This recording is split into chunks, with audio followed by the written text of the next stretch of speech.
This is Pathway to Recovery, an SA Lifeline Foundation podcast featuring hosts Tara McCausland, who is the SA Lifeline Executive Director, and Justin B., a sex addict living in long-term recovery. We have conversations with experts and individuals who understand the pathway to healing from sexual addiction and betrayal trauma, because we believe that recovering individuals leads to the healing of families. Welcome to the Pathway to Recovery podcast. I'm your host, Tara McCausland, and I'm so excited to have here with me my friend, Jenny Brockbank. Thanks for being here with me, Jenny.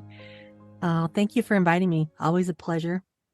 And if you're a frequent listener of this podcast, you might recognize her voice. She actually did the opening and closing of this podcast. Jenny is remarkable in so many ways, and she is also my amazing assistant. So we have for you a short Q&A. We're getting into the holidays, which can be a uniquely challenging time, right, Jenny? Totally. Definitely. Yes. And as we're kind of coming off talking about SAL 12-step, we wanted to share something with you that's really powerful. It's called surrender. And if you're familiar with 12-step, you may have heard of the concept of surrendering to your higher power or to the God of your understanding. But we wanted to answer the question, what is surrender?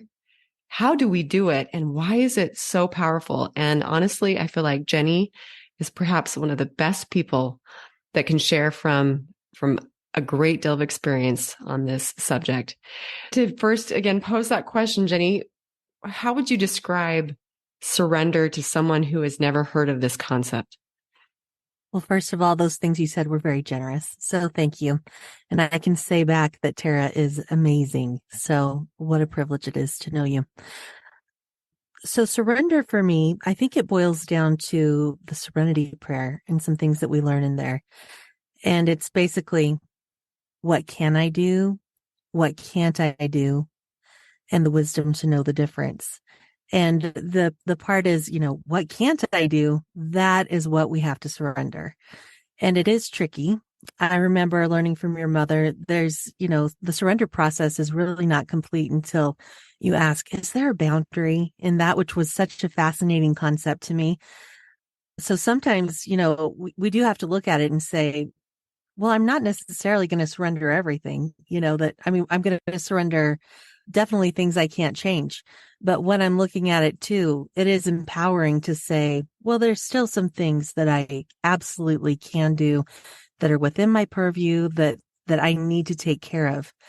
But the part that we surrender is the part where we don't have control, where God is, it's like that's in his realm of things. And when we, for me, when I kind of step into that, I get into control, and it's never good to control God's plan. For some reason, that always backfires. So what? Awesome. Well, and I think it would actually be really helpful.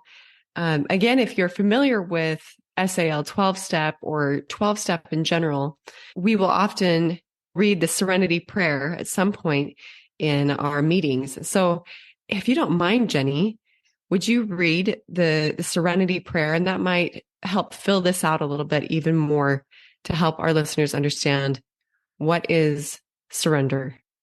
Listeners, listen to this and see how this sits as you consider this idea of surrendering things we cannot control. Go ahead. God, grant me the serenity to accept the things I cannot change, the courage to change the things I can, and the wisdom to know the difference. Living one day at a time, enjoying one moment at a time, accepting hardship as the pathway to peace.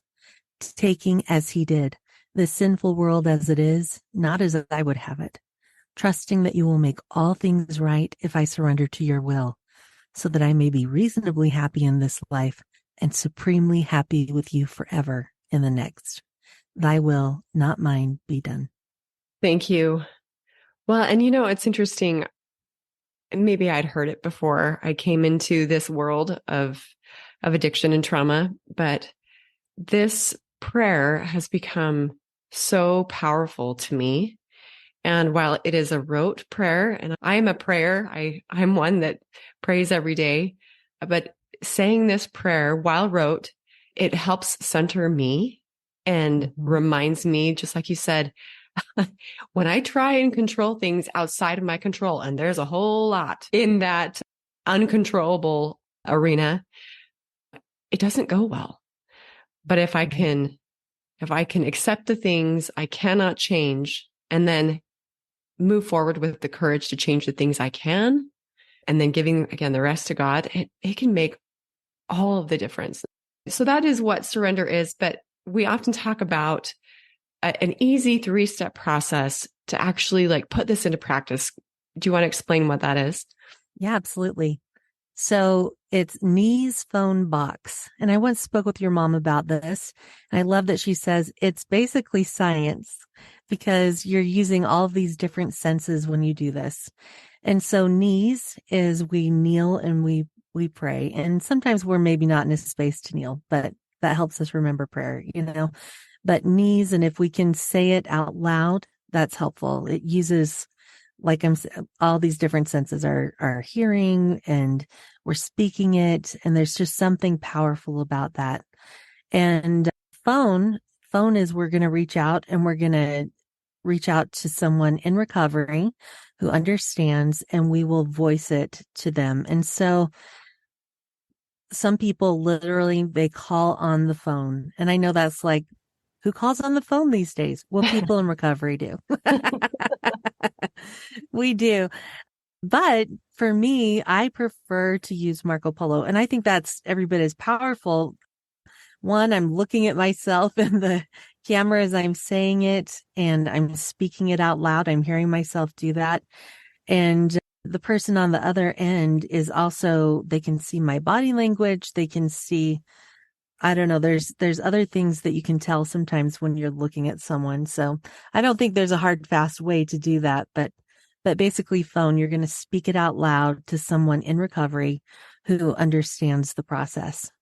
And then box is we have surrender boxes, or it can even be a trash can. That can be a box to where we're going to write something down and surrender it into the box. I have a friend, I loved it. She created her box where the God of her understanding was Jesus Christ. So she put a picture of Jesus in there and she would put her surrender. She would write him down and put him under that picture of Jesus because he was the one to her that would take that for her. And I thought that was so beautiful.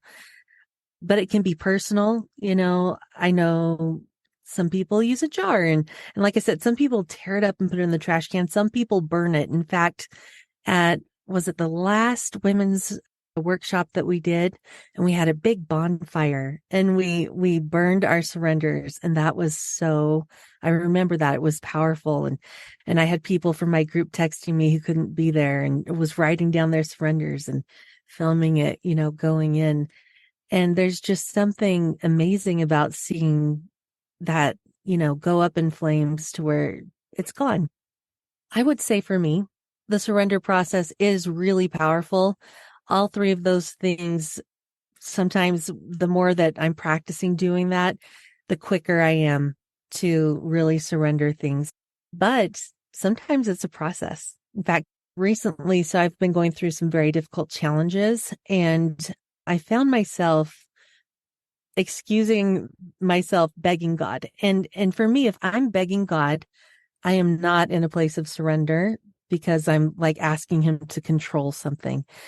And there's a difference between asking and like, I am so desperate. Can you change this for me? And I recognized it. And the interesting thing was, I don't know, I just felt justified because it was such a severe, extreme situation. But the more I looked at it, I was like, but you know what? I'm not feeling peaceful. I have a lot of anxiety. I'm very stressed.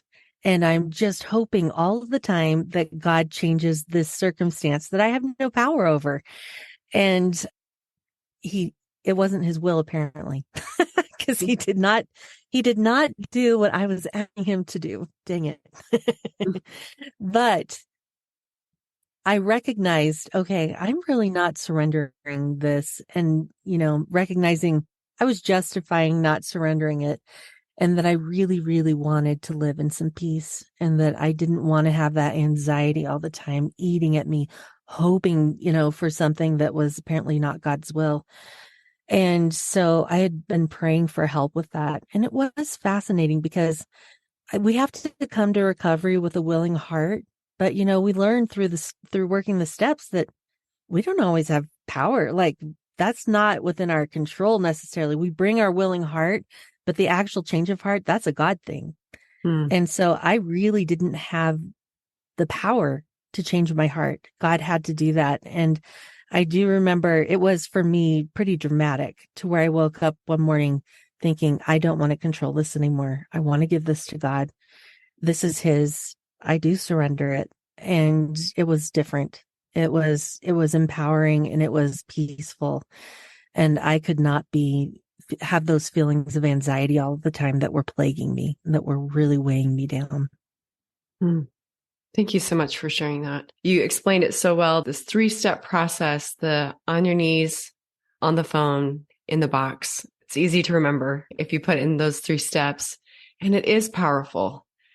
We know the power of connection, both with a person that we trust in recovery, and the power of connection with the God of our understanding. And there is science backing also the power of writing something out and setting it aside to get it out of your system, right? So to stop that, like that runaway train in our mind, which Right. we all relate to.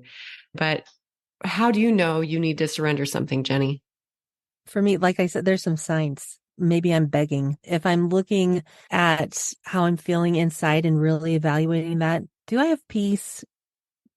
Am I trying to control something? Control is a big sign that I need to surrender. Just looking at internally where I'm at, I think is the biggest indicator of that need. Mm-hmm. So feelings of anxiety or control or fear, those things that put you in a tailspin, right? I know exactly what puts me in a tailspin, and I can feel it in my body. Right. So getting back to a space of, we use the term serenity, but back to a place of peace. And I've encouraged some women to do this 10, 15, as many times a day as you need to do this in order to get back to a place of serenity or peace. But there is real power in this practice. I'm not always as quick to surrender as I ought to be, but I know that when I'm consistent with it, there is a clear difference in how I feel and how I interact with those around me. It's a powerful recovery tool. Ditto. And you know what? Can I just share that for me, when I am practicing that well, how I'm going to show up is with greater curiosity with things, less like, this is how it is. I'm going to show up with a lot more humility. I'm going to show up with greater kindness to myself and to others, and just with a lot more peace, a lot more serenity around things. My kids might be a little more wild than I would like someday. And you know what? Some days that'll really bug me, but some days if I'm in a good place of surrender, like, I'm okay. I'm okay. Even though it's more wild and more out of control than I would like, I can handle things when I'm in a good place of surrender. Awesome. Well, and as we're wrapping up, I wanted to just put a little plug in for the blog post that Jenny wrote on this topic, which is at salifeline.org. If you just go to the top dashboard and go to blog, you can read more. And it's specifically regarding surrender around the holidays, which I think is, again, very timely. We all have things well outside of our control when it comes to family dynamics, expectations, etc., around the holidays. So I'd encourage you to go check it out. And also, if you're interested, you can sign up for our newsletter, and you'll get updates about those types of things, like a new blog post.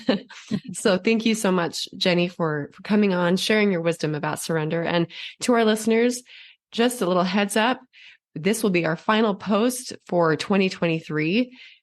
I'm making some boundaries for myself for the upcoming busyness of the holidays. So we'll be back in January of 2024. Thank you so much to our listeners for being here. We'll look forward to seeing you in January. Thanks for joining us. We invite you to subscribe to this podcast so that you don't miss new episodes. And while you're at it, will you please leave us a 5-star rating and review to help us spread the good news that healing from sexual addiction and betrayal trauma is possible. We invite individuals who are struggling to join our virtual or in-person trauma-sensitive 12-step meetings. Meeting times and locations can be found at sal12step.org. You can find quality education at salifeline.org.